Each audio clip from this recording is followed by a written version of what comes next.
My brother was the golden one, my sister was the sweet one, and me, I was the one they forgot to introduce, not metaphorically, literally. I have a memory, I must have been around 9, where my mother brought some neighbors over for dinner and went around the table. This is Marcus, he's going to be a doctor someday. This is Penny, our little artist. She pointed to my chair and said, and this is, then laughed and started talking about the pot roast. I finished her sentence in my head, the spare, my name is Nadia, I'm 31 years old. I run a structural engineering firm in Austin, Texas with 11 full-time employees and contracts in 4 states. I own my home outright. I have a dog named Biscuit who ignores me selectively, which I find deeply relatable. And for most of my life my family referred to me as the difficult one. Not because I was cruel, not because I caused problems, but because I asked questions they didn't want to answer, and I left when they expected me to stay, and I succeeded in ways they hadn't planned for me, which, in my family, was the worst offense of all. I want to tell you what happened at my brother's wedding rehearsal dinner, not because I need you to feel sorry for me. I stopped wanting that a long time ago, but because I think a lot of people sitting somewhere right now recognize exactly what I'm about to describe, and nobody talks about it like it actually is. Growing up in suburban Ohio, our family had a very clear hierarchy, and it was enforced so consistently that none of us even questioned it by the time we reached high school. My brother was 2 years older than me. He was broad-shouldered, easy to like, the kind of person who walked into a room and got louder as more people arrived. He played lacrosse, he charmed every adult he met. My parents called him the leader. They meant it as a compliment, but what it functioned as was permission. Permission to speak over people, to take the last of something without asking, to be forgiven before he even apologized. My sister was 4 years younger than me. She was delicate in the way that gets rewarded early in life. Quieter, rounder-cheeked, prone to crying at Hallmark commercials in a way my mother found emotionally intelligent. She was given the nickname Sunshine before she could walk. To this day, my mother's phone wallpaper is a photo of my sister at her college graduation holding flowers. I don't know what my mother's phone wallpaper is of now. We don't talk much. I was the middle child. The practical one, which in my family was code for the one who doesn't need anything. I got good grades without asking for a tutor. I applied to college without my parents sitting down with me once to talk about applications. I won a scholarship to Ohio State and my mother said, well, that works out perfectly then, because my brother was at Ohio State too, and she said it like I'd been considerate enough to pick a school close to him. I studied civils engineering because I liked the logic of it. I liked that a bridge either held or it didn't. There was no room for interpretation, no family vote, no well, we feel like it should hold. Either your math was right or people fell into the river. I found that enormously comforting. After college, I went to grad school at UT Austin on a fellowship. I told my parents at Thanksgiving. My mother asked if I'd checked with my brother about where he was planning to live after his residency, because she didn't want us to end up in the same city and step on each other's toes. He was doing his residency in Cleveland. I was moving to Texas. I didn't say anything. I just passed the cranberry sauce. I built my life in Austin piece by piece the way you do when you're doing it alone. I shared an apartment with a PhD candidate named Bex for 2 years, then subleased a studio near campus, then eventually scraped together enough for a down payment on a house in Bolden Creek that needed significant work and that I was, professionally speaking, extremely qualified to evaluate. My firm started as just me and 1 part-time contractor, then 2 full-time hires, then a second office, then a federal contract for bridge inspection in Central Texas that changed everything. I don't say this to brag. I say it because my family had no idea any of it was happening, and that fact became relevant later in a way I couldn't have fully scripted if I'd tried. I went home for Christmas, Mother's Day, the occasional birthday. I sent cards. I called when I could, which wasn't often enough for my mother, though her standard for often enough appeared to be daily, so I'd stopped measuring myself against it. My brother got engaged to a woman named Priscilla's college roommate. I'm going to call her Deirdre, because as that's close enough and her real name doesn't matter, who came from a family with old money in the Cleveland area. Her father owned several car dealerships and had opinions about everything, delivered loudly at every gathering. My brother met her at a charity golf tournament. My mother called me to tell me about the engagement for approximately 45 minutes, most of which was about the ring. He did good, my mother said. He really landed on his feet. I said I was happy for them. You should try to come to the rehearsal dinner, she said. It's in Hilton Head, her family has a house there. I booked the flight. The rehearsal dinner was at a private estate on the island. When I say estate, I mean it in the way that makes you feel briefly like you've taken a wrong turn. A gated drive, a view of the water, catering staff in matching linen aprons. Deirdre's mother had a talent for arranging flowers and for making everyone feel subtly underdressed. I arrived on a Friday afternoon. I'd flown in from a site visit in Dallas and I was tired in that particular way where your body has forgotten which time zone it belongs to. I checked into the hotel my family was all staying at, changed into the dress I'd brought, and drove to the estate. My mother was already there, standing near the entrance with a glass of white wine, wearing the expression she reserves for occasions where she wants everyone to know she's relaxed. She hugged me, said I looked tired, asked if I was eating enough. Told me my sister had already arrived and was helping Deirdre's mother with something involving centerpieces. I found my father near the bar. He patted my shoulder in the way he does when he's glad to see me, but doesn't know what to say, which is most of the time. We talked about my flight. We talked about the weather in Ohio. He asked if I was still doing the engineering thing, which is what he's called it since 2018. Still doing it, I said. My brother found me about 20 minutes in. He was wearing a linen blazer and the particular glow that comes from being the center of attention for a sustained period of time. He hugged me, told me I looked great, and then immediately turned to introduce me to someone standing behind him. This is my little sister, he said. She's kind of our family's wild card. He laughed when he said it, the way you laugh at something you want to land as a joke but have actually meant. The woman he was introducing me to was tall, with close-cropped gray hair, and the posture of someone who's chaired a lot of meetings. She was holding a glass of sparkling water. She was wearing a blazer that cost more than my first car. Her name was Dr. Elaine Forsythe. I did not know who she was. She looked at me with an expression I couldn't quite read, not unfriendly but assessing. She extended her hand. Nadia, she said, not a question. Like she already knew. I shook her hand. That's me. My brother was already half turned away, someone else catching his eye across the room.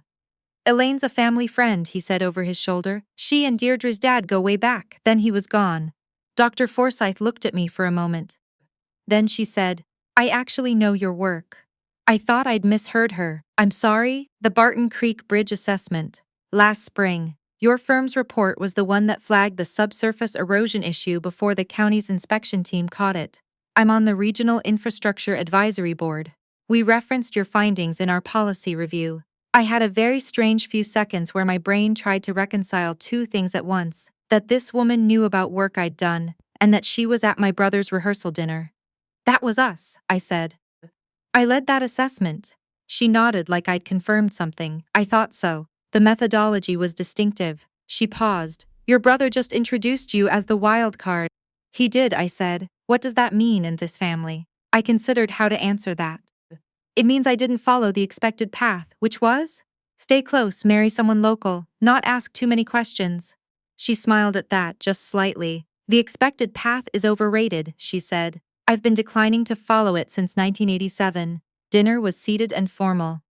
I was placed at a table near the back with some of Deirdre's extended cousins, who were all pleasant enough and deeply uninterested in talking to me. My mother was at the table near the front. My sister was closer to the wedding party. My brother was at the main table, of course, gleaming under the chandelier. Deirdre's father gave a toast that was genuinely 10 minutes long. He talked about his daughter, his family legacy, the importance of good character, and the value of marrying up. He said it as a joke, gesturing to my brother, but the room felt briefly uncomfortable in that way rooms do when someone says something that's technically a joke but not actually. My mother gave a shorter toast. She talked about my brother like he was a finished product she was proud to present. She mentioned his residency. She mentioned his athletic career in high school. She mentioned how he always knew how to bring people together. She did not mention me. She did not mention my sister. The toast was about my brother entirely, which was not surprising, but which still landed somewhere low in my chest the way it always does. Not sharp, just dull, like an old bruise you forget is there until you bump it. After dinner, people moved to the terrace for dessert and drinks. I was standing near the railing looking at the water when my mother found me. She was in the particular mood she gets at family events, a little flushed, a little expansive, loosened up enough to say things she'd normally hold back. You know, she said, standing beside me, your brother was really worried about seating you near anyone important tonight. I looked at her. What do you mean? He just didn't want anything to be awkward. You know how you can be. How I can be, I repeated. Direct, she said, like it was a diagnosis. You make people uncomfortable sometimes without meaning to. I make people uncomfortable by asking follow-up questions. She waved her hand. Don't get sensitive. I just mean he had to think about placement. It wasn't personal. I turned back to the water. I didn't say anything because I knew if I did, it would confirm everything she'd just implied about me. She patted my arm. I'm glad you came at least. It means a lot to your brother. She went back inside. I stood at the railing for a while. The air smelled like salt and gardenias. A boat was moving slowly across the dark water. I thought about the time I was 12 and entered a regional science fair and won second place and came home to tell my parents, and my mother said, "Oh, your brother got selected for the travel lacrosse team today. Isn't that wonderful?" And the conversation never came back to me. I thought about the time I called to tell them I'd gotten the federal contract, the one that changed my firm's trajectory entirely, and my father said, "That's great, honey," and immediately asked if I'd talked to my brother lately because he seemed to be under a lot of stress. I thought about the word wild card and how it had been applied to me since I was old enough to deviate from expectations, and how it was never said with affection, only with mild warning, the way you might say door sticks or that step is loose, something to be navigated around. Then I heard my name. Dr. Forsythe was standing a few feet away, apparently having come outside for the same reason I had. They put you near the back, she said. It wasn't a question. Standard placement, I said. She was quiet for a moment. I had a conversation with your mother earlier. She told me you work in IT. I looked at her.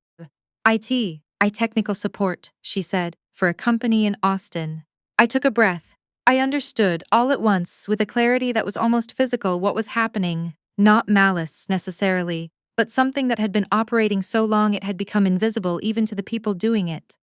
My family had a version of me that they carried around, a version that was easier than the truth, that didn't require updating or explaining.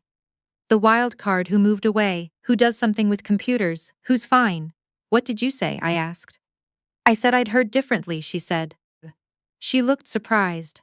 We were quiet for a moment. She genuinely might not know, I said, not to excuse it, just because it was accurate. I don't think she's ever visited my office. I don't think she's ever looked up the firm. Do you think she would be proud if she knew? I considered that, honestly. I think she'd find a way to make it about my brother. Dr. Forsythe laughed then, a real laugh, quiet. I know that dynamic well, she said. My own mother came to my tenure celebration and asked if my older brother's law practice was still doing well. Did you ever stop trying to get her to see you differently? Yes, she said, and that's when my career actually took off. She glanced at me. I'm not suggesting correlation. I'm just noting the timing. The next morning, my mother called my hotel room at 8:15. She did not open with a greeting. She opened with, "Why didn't you tell me you owned a firm?" I sat up in bed. Biscuit wasn't there to look at, which I missed. You never asked. That's not Nadia. Elaine Forsythe is on the State Infrastructure Advisory Board. She told me she'd cited your work in a policy document. She mentioned that. I thought you were doing tech support. I didn't say I know you did. I didn't say I've been trying to tell you who I am for a decade and you weren't listening. I said, I finished my master's in 2018, Mom. I founded the firm in 2019. I got the federal contract at 2022. I talked to you all 3 times. Silence. I didn't realize it was. I thought it was just starting out. It was, and then it kept going. Another silence, longer. Why didn't you tell us more? Make us understand. And here is where I made a choice I'd been building toward for years without knowing it. I could have said I tried and you weren't listening. I could have gotten angry. I could have laid out every moment where I'd tried to be seen and been redirected. Instead, I said, I think I needed to build it first, and then figure out what I wanted to do with it. What does that mean? It means I'm not sure I was building it for you, I said. I think I was building it for me. She was quiet for a long time after that. The wedding was the next day. It was beautiful, I suppose. Outdoor ceremony, the water in the background, my brother looking genuinely moved when Deirdre walked down the aisle.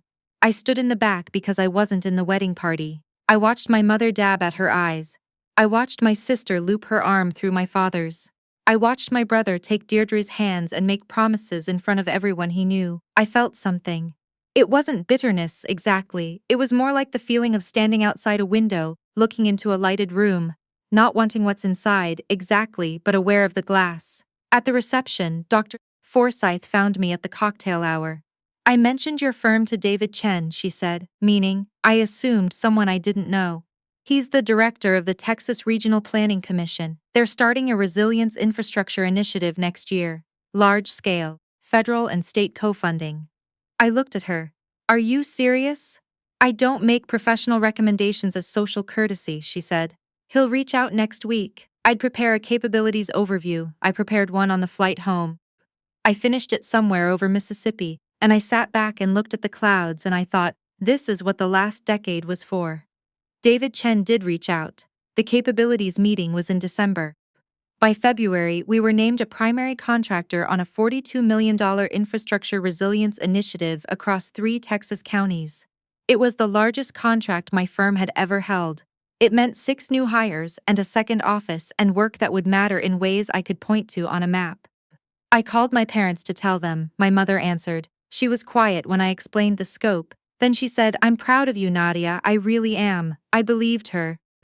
And I also knew that her pride had been unlocked by Elaine Forsythe, saying my name in a context she recognized, which told me something about what had always been happening.